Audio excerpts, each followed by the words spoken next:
জীবন পরিবর্তনশীল।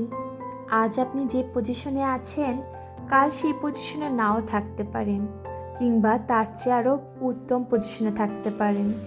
ভবিষ্যৎ বড়ই অদ্ভুত এক জিনিস। ভবিষ্যতে কে কোথায় থাকবে, কি করবে, আমাদের কারোরই তা জানা নেই। জন্ম, মৃত্যু, বিয়ে, এই তিনটি বিষয় কিন্তু নির্ধারিত। তাহসান ভাইকে তো আমরা কম বেশি সকলেই পছন্দ করি। তার গানের গলার সুর যেরকম সুন্দর, তার ব্যক্তিত্ব, পার্সোনালিটি তার চেয়েও অনেক মহৎ। তাহসান ভাইয়ের বউ রোজা আপুর থেকে আমি বউ সেজে নিজেকে অনেক প্রাউড ফিল করছিলাম। প্রায় 2 বছর আগে 2022 সালে আমি যেহেতু বরিশালের মেয়ে, তার থেকে আমি হলুদ আর বিয়ের লুকটা নিয়েছিলাম। তখন তিনি বরিশালের খুব জনপ্রিয় একজন মেকআপ আর্টিস্ট ছিলেন। পাশাপাশি ঢাকাতেও অনেক ব্রাইড সাজিয়েছেন। তার হাতে যেন জাদু আছে, যে কোনো ব্রাইডকে সে পরীর মতো সাজিয়ে তুলতে পারে। আজ তিনি ইন্টারন্যাশনাল মেকআপ আর্টিস্ট। বরিশালের মেয়ে হয়ে আপুর থেকে সাজবো না তা কি হয়? আমার হলুদ আর বিয়েতে আমি আপুর থেকে সেজেছিলাম, তাই কিছু ছবি আপনাদের সাথে শেয়ার করেছি। পছন্দের রোজা আপুর সাথে যখন পছন্দের গায়ক তাহসান ভাইয়ের বিয়ে হয়েছে, সেটি জানতে পেরে আমার মতো অনেক শুভাকাঙ্ক্ষীদের কিন্তু অনেক ভালো লেগেছে। দোয়া করি তাদের ভবিষ্যৎ জীবনের জন্য। পছন্দের দুইজন মানুষ যাতে একসাথে সারা জীবন ভালোবেসে কাটাতে পারে, তাদের ভবিষ্যৎ জীবন যাতে অনেক সুন্দর হয়। হ্যালো এভরিওয়ান, আসসালামু আলাইকুম। JM মারফিস ডায়েরির পক্ষ থেকে আমি মারফি সকলকে আবারও ওয়েলকাম করছি আমার নতুন আরও একটি ভিডিওতে।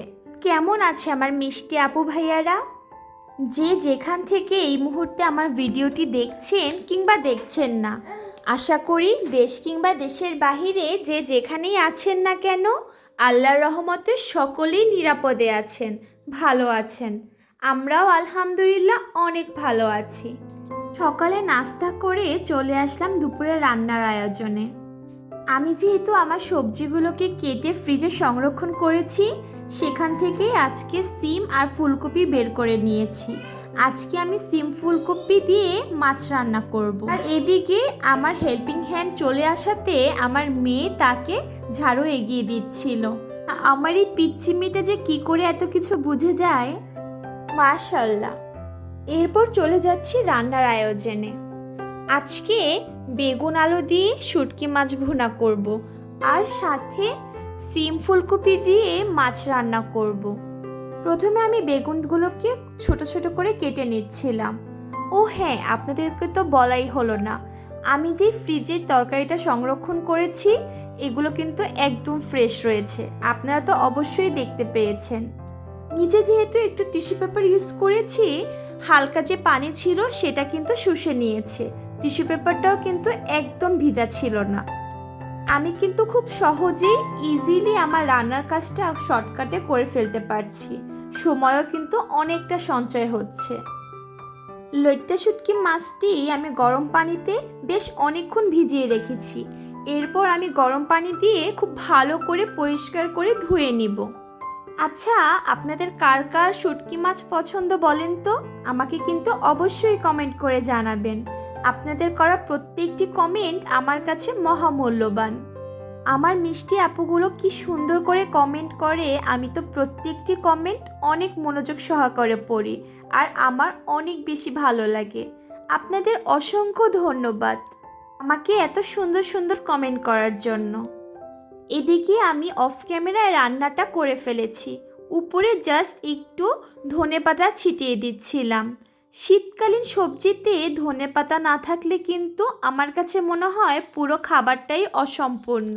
আর এই ধনেপাতাটা ইউজ করার ফলে যে কোনো তরকারির স্বাদ কিন্তু 2 থেকে 3 গুণ বেড়ে যায়। পাশাপাশি আমি শুটকি মাছটাকেও শুকনা শুকনা করে ভুনা করে নিয়েছি। যে কোনো শুটকি যদি অনেক ঝাল ঝাল দিয়ে মশলা দিয়ে রান্না করা হয়, তখন কিন্তু অনায়াসে 1-2 প্লেট ভাত খেয়ে ফেলা যায়। আমার মতো কারা আছে যারা কিনা লইট্টা শুটকি মাছটি অনেক পছন্দ করে? ভিডিওর শুরুতেই আমি আমার মিষ্টি আপু ভাইদের কাছে সেই পুরনো আবদারটি আরও একবার করে নিচ্ছি। আমার এই ভিডিওর কোনো অংশ যদি আপনাদের কারো কাছে সামান্য একটু ভালো লেগে থাকে, তাহলে আমার এই ছোট্ট চ্যানেলটি সাবস্ক্রাইব করে এই ছোট্ট পরিবারের সদস্য হয়ে বোনটির পাশে থেকে যেতে পারেন। সাবস্ক্রাইব করে পাশে থাকা বেল আইকনটি বাজিয়ে দিতে পারেন। এতে করে আমি কোনো ভিডিও ছাড়া মাত্রই সর্বপ্রথম আপনার কাছে নোটিফিকেশন পৌঁছে যাবে। আর আপনি আপনার ব্যস্ততার সময় কাটিয়ে অবসর সময় চাইলে আমার ভিডিওটি দেখে নিতে পারবেন। আমার যে সকল মিষ্টি আপু ভাইয়ারা কাজটি অলরেডি করেছেন তাদেরকে অসংখ্য ধন্যবাদ আর অন্তঃস্থল থেকে অনেক অনেক ভালোবাসা রইল। আলহামদুলিল্লাহ, এখানে আমার মেয়ে একা একাই বোতলে মুখা লাগানো শিখে গিয়েছে। মাশাআল্লাহ, ও আমাদের দেখে সব কিছুই শেখার ট্রাই করছে। কখন ওর বাবা কিংবা মা কি করছে সেগুলোই ফলো করে আর সেগুলোই নিজে নিজে করার চেষ্টা করে। দেখতেই পাচ্ছেন এখানে ও কতটা এফোর্ট দিচ্ছে। যদিও নতুন নতুন শিখেছে তাই মাঝে মাঝে আমাকেও করে দিতে বলছিল, তবে আমি চাচ্ছিলাম ও নিজেই শিখুক, তাই আর আমি সেখানে হাত দেইনি। ও নিজেই কিন্তু একা একা বোতলের মুখা লাগানো শিখে গিয়েছে। আসলে এই বয়সটাতে বাচ্চাদের ব্রেনটা অনেক শার্প থাকে। আশেপাশে যা হচ্ছে সেগুলো দেখেই ও খুব ভালোভাবে পর্যবেক্ষণ করতে থাকে আর সেগুলোই করার চেষ্টা করে। আপনারা সকলেই কিন্তু আমার এই ছোট্ট মেয়েটির জন্য দোয়া করবেন।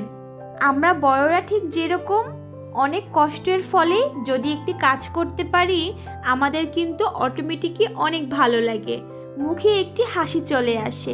আমার মেয়ের বেলাও কিন্তু সেটি ব্যতিক্রম নয়। সে অনেকক্ষণ ধরে চেষ্টা করছিল আর যখন করতে পেরেছে মাশাআল্লাহ মেয়েটির মুখে হাসি ফুটেছে। ও মহা খুশি হয়েছে। যখন ও নিজে নিজে করতে পেরেছে ওর হাসিটা দেখার মতো। আমাদের মতো গৃহিণীদের কিন্তু অনেক বড় একটা কোশ্চেন আছে, দুপুরে কি রান্না করব, আর তার চেয়েও বড় একটি প্রশ্ন হচ্ছে সন্ধ্যায় কি নাস্তা বানাবো। অনেক কিছু ভাবতে ভাবতে ভেবে ফেললাম আজকে পিৎজা বানানো যাক। এজন্য আমি বিকালবেলাতেই ডোটা রেডি করে রাখছি। প্রথমে ইস্টটাকে আমি অ্যাক্টিভ করে নিয়েছি আর দেখতেই তো পেয়েছেন কত সুন্দর ফুলে উঠেছে। এরপর আমি মেজারমেন্ট কাপে 1.5 কাপ ময়দা নিয়েছি, এর ভিতরে সামান্য লবণ দিয়ে দিব। এরপর ডোটাকে আমি ভালো করে মেখে নিব। এর ভিতরে আমি কুসুম গরম পানিতে অ্যাক্টিভ করা ইস্টটাকে দিয়ে নিচ্ছি। যেহেতু পানিটা হালকা কুসুম গরম রয়েছে তাই ডোটা অনেকটা সফট হবে। প্রায় 10 থেকে 15 মিনিটের মতো আমি ডোটাকে মেখে নিব। যত মাখা হবে তত কিন্তু ডোটা অনেক সফট হবে আর বেশ ফুলে উঠবে। আমি বর্তমানে যে জায়গায় থাকছি সেখানের আশেপাশে ঠিক তেমন একটা ভালো রেস্টুরেন্ট নেই, তাই মাঝে মাঝে যখন আমার কিছু খেতে ইচ্ছে করে তখন কিন্তু আমাকেই কষ্ট করে বাসায় বানিয়ে নিতে হয়। তবে একটি বিষয় কিন্তু অনেক ভালো, বাসায় বানালে নিজের পছন্দের মতো হাইজিন মেনটেন করে বেশি বেশি টপিংস দিয়ে মন মতো বানানো যায়। কথা বলতে বলতে কিন্তু আমি ডোটাকে অনেকক্ষণ মথে নিয়েছি। এরপর ডোটাকে আমি রেস্টে রেখে দেব। নিচে তেল ব্রাশ করে উপরে একটু তেল ব্রাশ করে দিচ্ছিলাম। এতে করে যখন ফুলে উঠবে তখন কিন্তু পাতিল থেকে ডোটাকে ছাড়াতে খুবই ইজি হবে। আর এখানে আমি একটি ভিজা তাওয়াল পানি নিগড়ে ফেলে এরপর এটাকে দিয়ে ভালোভাবে কভার করে নিচ্ছি, তাতে কোনো বাতাস ঢুকতে না পারে। তাদের বাসায় অ্যালুমিনিয়াম ফয়েল পেপার রয়েছে, তারা কিন্তু চাইলে ফয়েল পেপারও ইউজ করতে পারেন। আমার বাসায় যেহেতু ছিল না তাই আমি ভিজা তাওয়াল দিয়ে ভালো করে কভার করে রেখেছিলাম। আর এই যে দেখেন খুব ইজিলি উঠে আসছে আর ডোটাও এতটা সফট হয়েছে আপনারা তো দেখতেই পাচ্ছেন। এই ডোটাকে আমি আরও একবার বেশ অনেকক্ষণ ধরে মথে নিব, এতে করে কিন্তু ডোটা অনেকটা সফট হবে। আমি জানি আমার অনেক মিষ্টি আপু আন্টিরাই আছেন খুব পারফেক্টলি পিৎজা বানাতে পারেন। তারা প্লিজ কোনো ভুল হলে আমাকে ক্ষমাসুদন দৃষ্টিতে দেখবেন। আমি বাসায় কি করে আমার পছন্দ মতো পিৎজা বানাই আমি সেটাই আপনাদের সাথে শেয়ার করছি। তবে হ্যাঁ, আমার কাছে পিৎজাটা খেয়ে মনে হয় এটা অন্তত পক্ষে আমার টেস্ট বারের সাথে পারফেক্ট হয়েছে, আর তাই আপনাদের সাথে ছোট ছোট ক্লিপ আকারে একটু শেয়ার করছি। কোনো ধরনের টিউটোরিয়াল কিংবা কি করে এটি বানাতে হয় আমি সেগুলো শেখাচ্ছি না। এরপর একটি কাঁটা চামচের সাহায্যে আমি ডোটাকে ভালো করে ছিদ্র করে নিচ্ছিলাম, যাতে ডোটা ফুলে উঠতে না পারে। এরপর আমি এর ভিতরে সস ইউজ করছি। আজকে বাসায় আমার অনেক ধরনের সসই ছিল না, তবে ঘরোয়া উপায়ে যা যা ছিল আমি তাই ইউজ করছিলাম। এরপর আমি এর ভিতরে টপিংস হিসেবে চিকেন, সসেস এগুলো দিয়ে দিচ্ছিলাম। যেহেতু আমি যে এলাকায় থাকি এখানে ক্যাপসিকাম পাওয়াটা একটু কষ্টসাধ্য, এজন্য আমি সেটাকে স্কিপ করেছি। বাসায় যদিও গ্রিন অলিভ কিংবা ব্ল্যাক অলিভ ছিল, কিন্তু তারপরও আমি পিৎজাতে সেগুলো ইউজ করিনি। আমার কাছে সেই স্মেলটা একদমই ভালো লাগে না।